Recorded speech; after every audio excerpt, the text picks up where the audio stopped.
jamais vous voulez tenter l'aventure Star Citizen, n'hésitez pas à utiliser mon référal code affiché à l'écran. Cela vous permet de gagner 5000 AUEC pour débuter dans le jeu. Et oui, c'est pas négligeable. Et personnellement, ça m'aide à monter en niveau pour gagner quelques vaisseaux. Donc merci à tous ceux qui l'utiliseront. D'avance merci. Allez, on passe au sujet de la vidéo. Go! Eh bien, bonjour tout le monde, bienvenue sur la chaîne de la Dark Red Security. Alors aujourd'hui, on va parler d'une nouvelle event qui a été lancée sur la PTU 3.24.2 qui s'appelle Save Stanton, voilà. Et voilà, on voit les missions, 165 000, 465 000, 184 K, voilà. Bon, c'est intéressant, sauf que ben, j'ai voulu faire la première, là, comment ça s'appelle Reclaim Distribution Center, non, c'est pas celle-là, c'est. J'en ai fait une autre là qui s'appelle. Je sais plus comment elle s'appelle d'ailleurs. Je dois l'avoir dans accepté. Voilà, Cargo Recovery. Alors, Cargo Recovery, voilà ce que ça donne, grosso modo, quand je suis arrivé sur place. Voilà, j'arrive, hop, voilà. Donc, on arrive, il faut localiser le vaisseau qui a été agressé. Et il faut se débarrasser des méchants qui sont autour de lui. Alors, au tout début, ça s'est plutôt bien passé. Alors, j'ai d'ailleurs, à chaque fois, j'ai lancé, c'était du côté de Crusader, cette mission. Ils ont dispersé, enfin, oui, ils ont dispersé la mission un peu partout dans Stanton. Et c'était sur Yela. En général, j'aime pas aller trop sur Crusader. Et ben là, j'ai pas été déçu du voyage. Alors j'arrive et là voilà là il y a des ennemis, je dis bon bah on attaque hein, donc qu'est-ce que je fais? Bah j'attaque tout simplement. Alors au début elle bouge pas, ça m'a un petit peu surpris, je dis bon qu'est-ce qu'elles ont à pas bouger comme ça les pauvres. Bon tant pis pour elles, hein, ça sera plus rapide, voilà, boum. J'attaque la deuxième qui était quelque part par là. Alors déjà voilà, elle arrive, hop je la lock et elle se met à bouger et là elle commence à se TP. Et là commence l'enfer. Voilà, et voilà, ça n'arrête pas. Vous gaspillez littéralement vos munitions sur une IA qui n'arrête pas de se téléporter. Et alors j'ai essayé sur un serveur Best, sur un serveur USA, c'est la même chose. Une catastrophe. Et regardez ça. STP, mais immédiatement. Alors quand vous en avez une ou deux, bon, vous pouvez essayer de vous concentrer sur la cible, mais quand vous commencez à en avoir trois ou quatre qui commencent à vous tirer dessus et à la vous touche, puisque vous ne voit pas vous TP, ça devient très vite très inconfortable. Franchement, bah pas terrible, hein, voilà. J'étais pas du tout fan de l'event tel qu'il était présenté là. On sent que c'est plus un event qui est là pour casser les serveurs qu'autre chose. Alors déjà que la 3.24.2 PTU c'est pas flamboyant. J'aurais même tendance à dire que c'est un petit peu tout pourri. Mais là, de nous mettre en plus l'event, là, histoire de bien achever les serveurs. Alors, il doit y avoir une raison à ça, hein, mais je cherche encore laquelle. À part dégoûter les gens, je vois pas trop, là. Mais, ouais, c'est pas terrible du tout, du tout. Et là, pareil, à tous les vaisseaux. Hein, là. Et j'ai essayé, donc, le lendemain, parce que là, c'était le soir où c'est sorti. Donc, voilà, j'étais sur un serveur best, donc une catastrophe, comme on le voit. Hein. Et STP littéralement, hein. Puis pas qu'elle, hein. Toutes les IA qui étaient rouges là, ça se TP à volonté. Hein. Donc à un moment, bon bah j'ai dit laisse tomber, ça sert à rien, tu gaspilles des munitions et surtout tu gaspilles ton temps.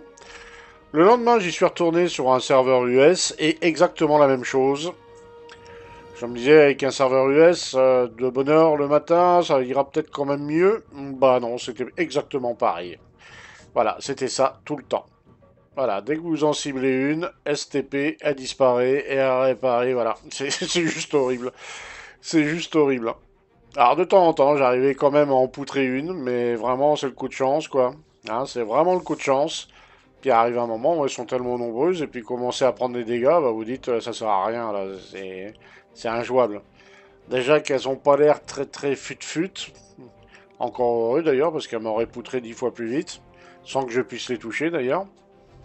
Mais ouais, là, c'est clairement... Par contre, elles, vous voyez, pour toucher, elles ont pas de soucis. Elles arrivent à aligner, elles, hein. Mais là, regardez, c'est... Ah, bah là. Au moment où vous allez vous pour la cibler, hop, elle réapparaît ailleurs, elle réapparaît ailleurs. Donc à un moment, on laisse tomber, quoi, hein. Voilà, regardez ça. C'est juste ignoble. Et je suis pas le seul à avoir remarqué ça. Beaucoup m'ont rapporté la même chose. Il paraît même que le soir, enfin dans la nuit, c'est aux alentours de 2-3 heures du matin que c'est apparu. Il paraît que c'était encore pire.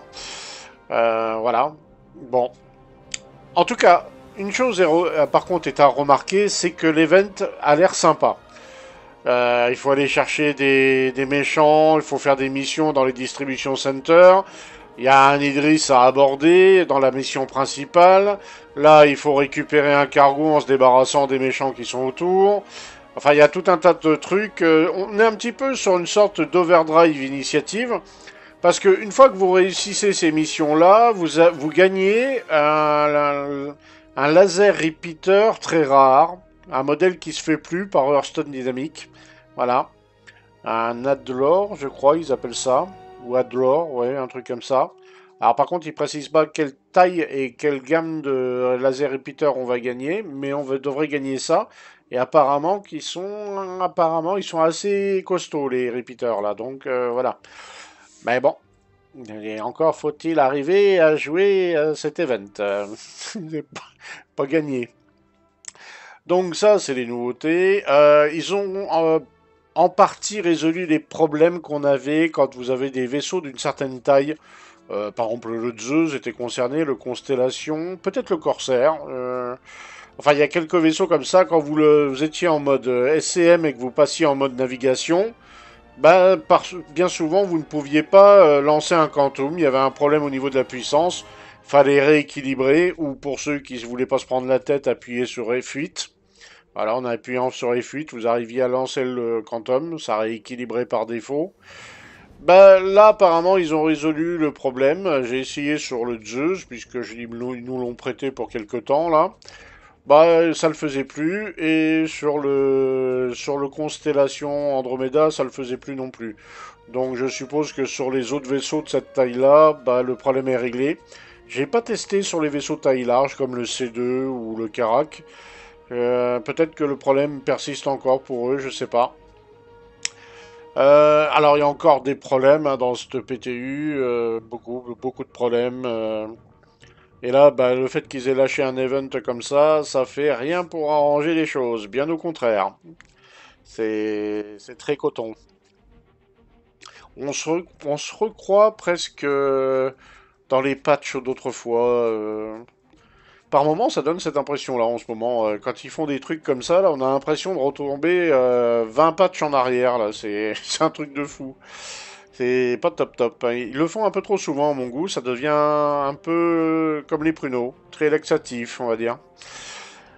Après, d'un autre côté, bah, je me doute bien qu'ils ont besoin de faire des tests, mais depuis le temps qu'ils font des tests, quand même, à un moment, je sais pas moi, je sais pas ce qu'ils en font de leurs données. Ils font du sopalin avec ou du PQ, je sais pas. Enfin bref. Euh, Autrement, voilà. Alors, on a eu un rapport des Evocati donc qui est apparu. Les développeurs sont plutôt contents. On est plus sur une sorte de tech preview quand on y réfléchit bien que sur une PTU Evocati pure et dure. Quand on regarde bien ce qui est énoncé, le peu d'infos qu'on arrive à glaner, bah c'est vrai que ça fait plus penser à une tech preview en interne avec les Evocati que à réellement un PTU Evo 4.0 quoi. Ah, après c'est juste un sentiment, hein. On va bien voir.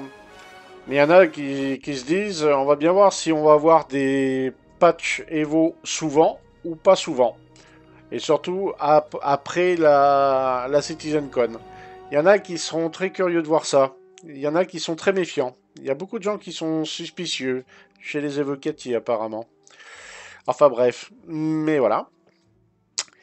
Euh, autrement, bah, voilà, on va attendre que donc ça passe en live. Vu qu'ils sortent un event comme ça, la live, bah, ça va peut-être être juste au moment de la CitizenCon et pas avant. Peut-être on va la voir jeudi, cette live 324.2. Je vous cacherai pas que je suis pas pressé de la voir parce que quand on voit l'état déjà de la PTU, bah en général dans la live c'est un peu plus dur. Alors déjà que là c'est pas du tout resplendissant. J'aurais même tendance ouais, j'aurais même tendance à dire que bien souvent c'est bien tout pourri. Alors si ça sort comme ça en live, je vous dis pas le festival, hein, ça va être.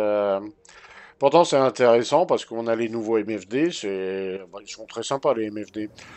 Ça laissera au moins le temps aux gens de se familiariser avec les MFD, mais en termes de jouabilité, le patch, comment dire, ouais, bof, très bof. Voilà. Alors après, on a une petite news aussi. Alors il faut que je vous la retrouve. Alors, on a une petite news. C'est un véhicule, un petit camion, qui peut transporter aux alentours de 4 SCU. C'est un Argo. Alors, il s'appellerait l'Argo. L'Argo, comment qu'il s'appelle le pépère? L'Argo CSV-SM. C'est un petit transporteur qui peut transporter, on suppose, 4 SCU de cargo, peut-être 6. Et on ne sait pas si on peut empiler des caisses encore par-dessus, ce qui pourrait faire entre 8 et 12 SCU, on va dire. Voilà, on suspecte que ça soit 4 SCU grand max, parce que bon, le cargo du véhicule est pas énorme. Alors ils disent que c'est pour comment dire, transporter des matières premières quand vous allez construire vos avant-postes, des choses comme ça. Bah, moi, la première utilité que j'ai vue à cet engin, c'est d'aller faire le loot dans les distribution centers. Il va passer dans les galeries assez facilement, celui-là. Il est plus bas qu'un Ursa, donc il devrait passer assez facilement. On n'a pas regardé, j'ai pas regardé avec attention. Je sais pas s'il a un tracteur beam, ce qui rendrait l'engin encore plus sympathique. Je pense pas. Mais en tout cas, bah voilà la bébête, l'Argo CSV SM. Il est marrant. Environ, oui, je pense qu'on peut mettre 4 SCU, allez peut-être 8 si on en empile dessus, mais pas sûr qu'on puisse les empiler. Le CSV. Il a une bonne bouille, hein. Une sorte de mule, mais avec un plateau arrière, voilà. Mais plutôt sympa. Il est plutôt sympa. Bah voilà, alors on sait pas du tout le prix, on n'a aucune idée, mais on sait que voilà, il existe. Bah voilà, les actus pour l'instant de Star Citizen, on n'en sait pas plus. Je vous souhaite à tous une bonne journée ou une bonne soirée, et on se dit à très bientôt dans le verse. Ah, ciao ciao ciao ciao tout le monde. Oh oui, on peut mettre au moins 4 SCU, hein. Allez, à ciao ciao ciao tout le monde.